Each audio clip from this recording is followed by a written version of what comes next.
Eugene ஆட்டோன்னு சொல்கிற ஃபேமஸான ஆர்டிஸ்ட்டுக்கு அவரோட 6 வயசில் ராபர்ட்னு ஒரு பொம்மை கிடச்சிருக்கு. யூஜினுக்கு ஃப்ரெண்ட்ஸே இல்லாமல் தனியாக தான் இருப்பாராம். ஒரு தடவை யூஜினும் ராபர்ட்டும் ரூமில் தனியாக இருக்கும்போது வெளியே இருந்து கேட்குறப்போ 2 பேருமே பேசி சிரிக்கிற மாதிரி அவங்க அம்மாவுக்கு கேட்டிருக்கு. அவங்க அம்மா டக்குன்னு போய் பார்த்துருக்காங்க. அப்போ யூஜின் அவங்களோட பொம்மை ராபர்ட் கூட தனியாக விளையாண்டுட்டு இருந்திருக்காங்க.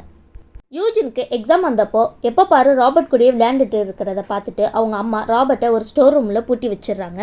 எக்ஸாம் முடிஞ்சதும் அந்த ரூமை ஓப்பன் பண்ணி பார்த்தா ஹைட்டில் தொட முடியாத பொருள்லாம் கீழே விழுந்து உடஞ்சிருக்கு.